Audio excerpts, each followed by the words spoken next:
सभी को नमस्कार। आज हम बरसते बादल पार्ट 2 बताने जा रहे हैं। इससे पहले हमने पार्ट 1 में दोनों कविताएं, कवि परिचय सबको कवर कर लिया। अगर आप नहीं देखे तो देख सकते हैं पार्ट 1। अब हम थर्ड पोयम पढ़ेंगे।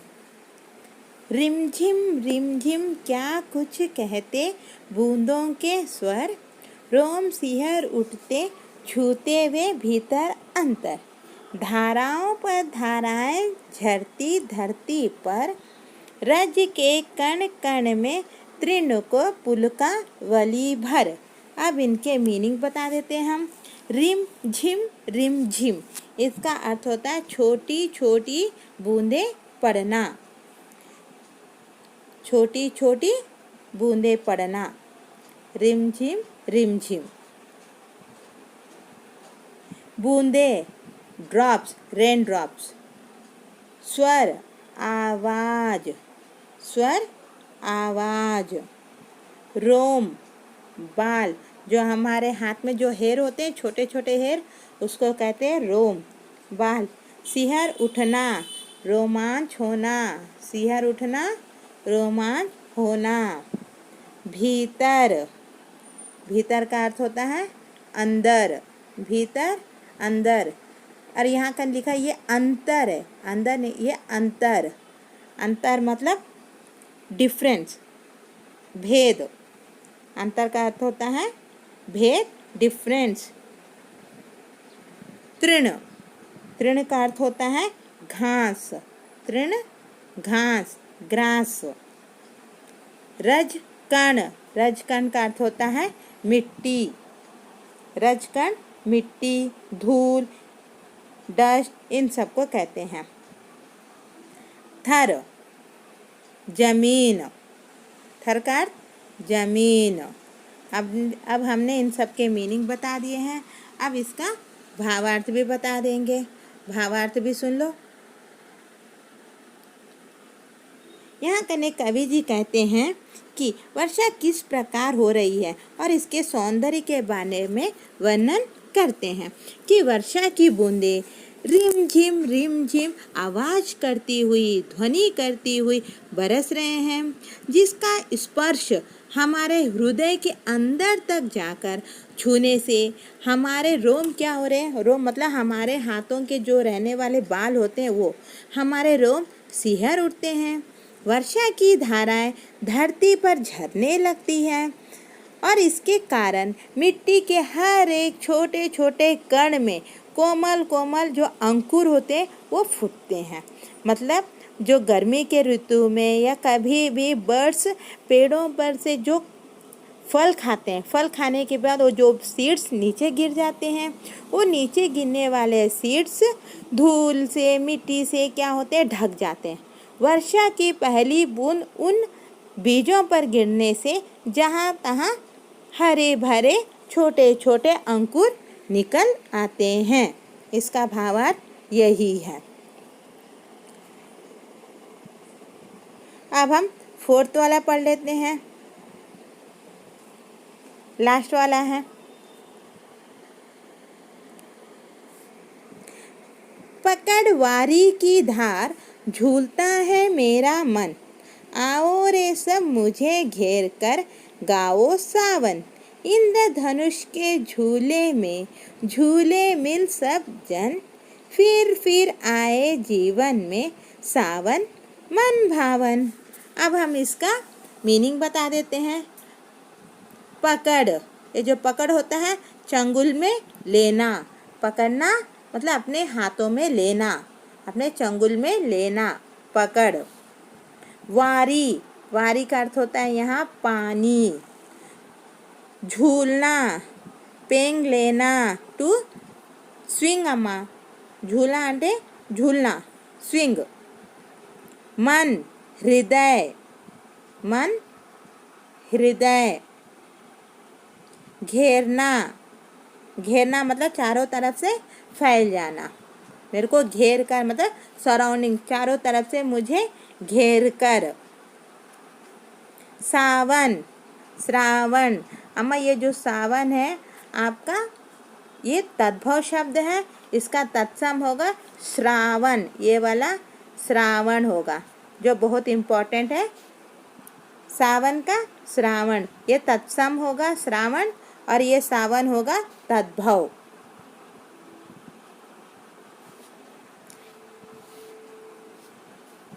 इंद्र धनुष के झूले में, झूले అంటే झूला, इंद्रधनुष आप सब जानते हो इंद्रधनुष किसे कहते हैं। बरसात में अक्सर आकाश में दिखाई देने वाला 7 रंगों का अर्धवृत्ताकार से दिखने वाला रेनबो को कहा जाता है। धार, धारा प्रवाह, बरसाना। धार का अर्थ क्या होता है? धारा प्रवाह बरसाना होता है। अब इसमें सुमित्रा नंदन जी क्या कह रहे हैं वो हम बताते हैं अभी। कवि का मन, यहाँ कने कवि का मन क्या कहता है कि वारी की धार को देखकर उनका मन एकदम झूलता है। वो भी चाहते हैं कि मैं पानी की धार को पकड़कर झूला झूलूं। सब लोग मुझे घेरा बनाकर सावन के गीत गाओ। इंद्रधनुष को देखकर ऐसा लगता है कि उसे पकड़कर झूला झूले। किसे?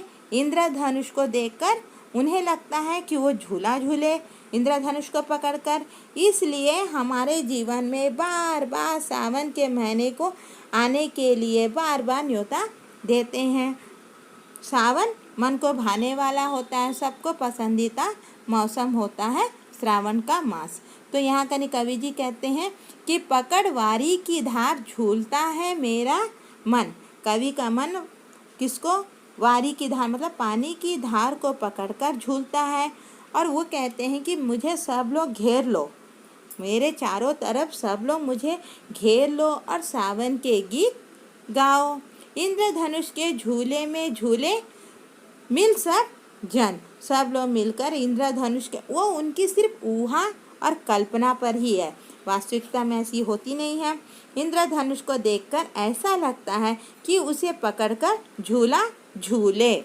इसलिए हमारे जीवन में सावन मन को भाने के लिए बार बार आए, ऐसा सुमित्रा नंदन जी चाहते हैं। वो इस कविता में वही लिखे हैं।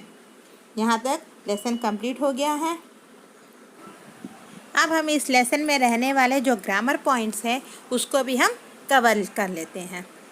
देखिए अब ग्रामर जो आपके टेक्स्ट बुक का ही है। चलिए अब आप लोग के ही टेक्स्ट बुक का पद्यांश पढ़कर उन प्रश्नों के उत्तर देखेंगे। बंद किए हैं बादल ने अंबर के दरवाजे सारे, बंद किए हैं बादल ने अंबर के दरवाजे सारे। नहीं नजर आता है सूरज ना कहीं चांद सितारे। ऐसा मौसम देखकर चिड़ियों ने भी पंख पसारे। हो प्रसन्न धरती के वासी नभ की ओर निहारे। अब इन प्रश्नों के उत्तर देख लेते हैं।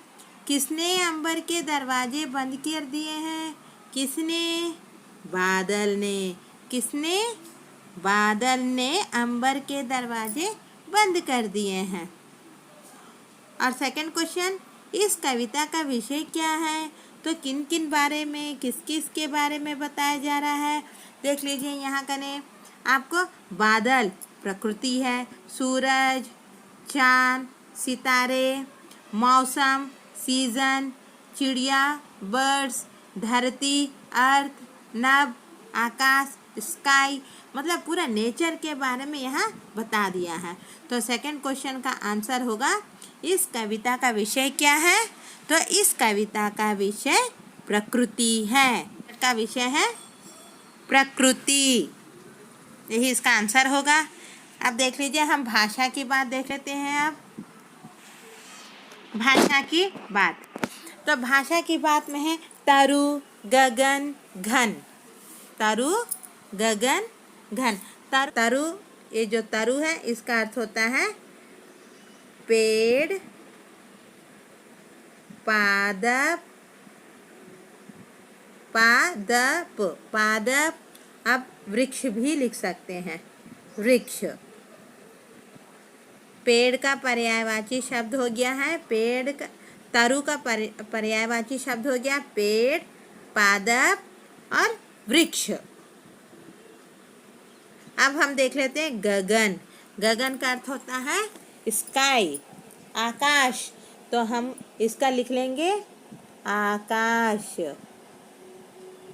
आकाश एक हो गया आपका आकाश, दूसरा आसमान। क्या लिख सकते हैं हम? दूसरा आसमान और तीसरा नभ, न और भ, नभ। एक हो गया आकाश, आसमान, नभ। हम यहाँ पर्यायवाची शब्द बता रहे हैं। पर अब तीसरा है घन। घन, घन का अर्थ होता है बादल। घन, बादल, बादल और मेघ। अब इसको जलधर भी ले सकते हैं, मेघ। जलधर, वारीधर, तीनों के बता दिए अभी मीनिंग्स। किसके किसके पर्यायवाची शब्द हो चुका है? तरु, गगन और घन। इन तीनों का तरु, गगन, घन तीनों का बता दिए। आप बताएंगे मेघ और तरु का वाक्यों में प्रयोग। तो मेघ का तो कुछ भी लिख सकते हैं। वर्षा होने से पहले आकाश में नीले नीले मेघ छा जाते हैं, ऐसा लिख सकते हैं।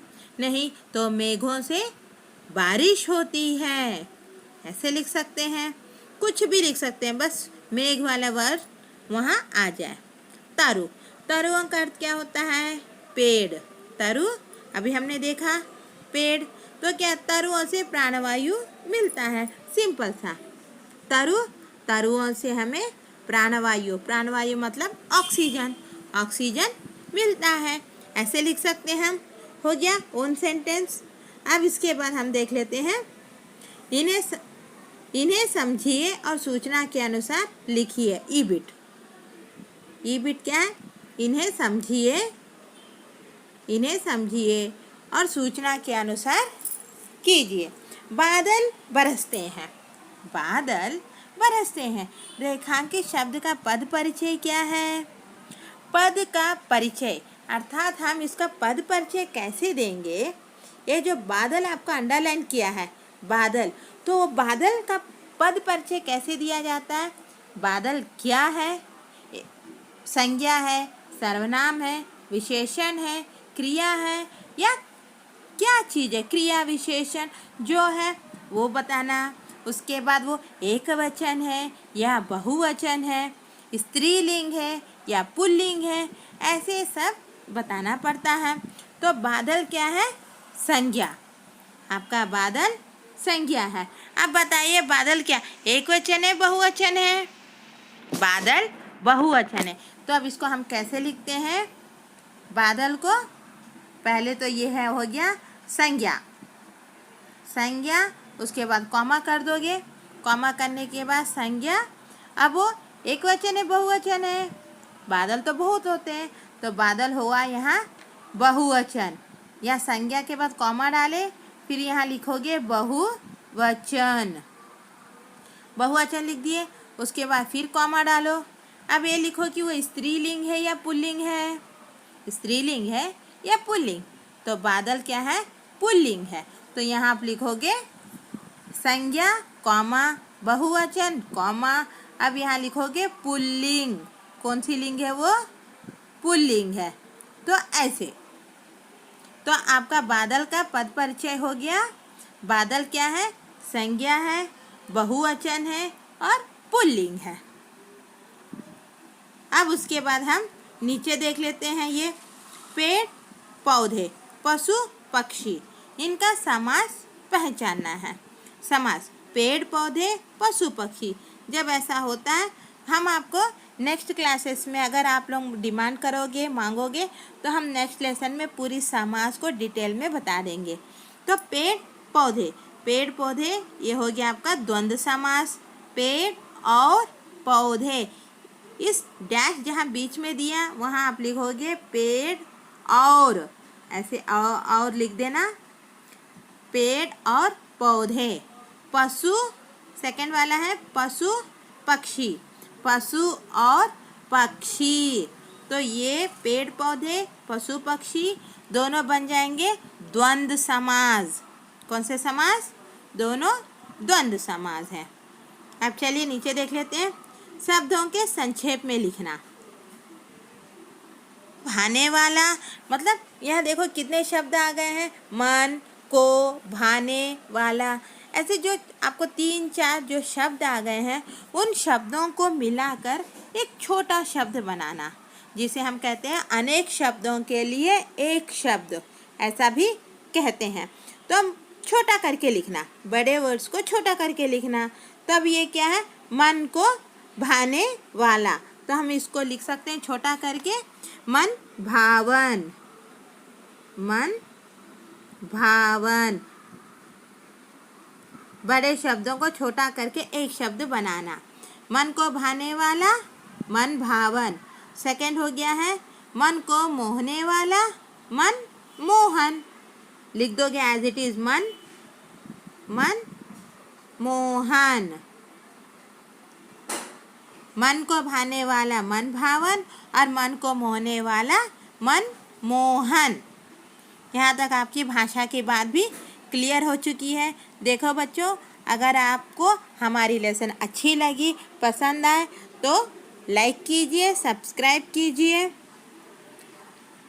और अगर आप हमसे और कोई लेसन्स या किसी ग्रामर की इच्छा करते हो तो प्लीज़ कमेंट बॉक्स में लिखकर भेजिए, ताकि हम आपके लिए और अच्छे वीडियो बना सके। Thank you.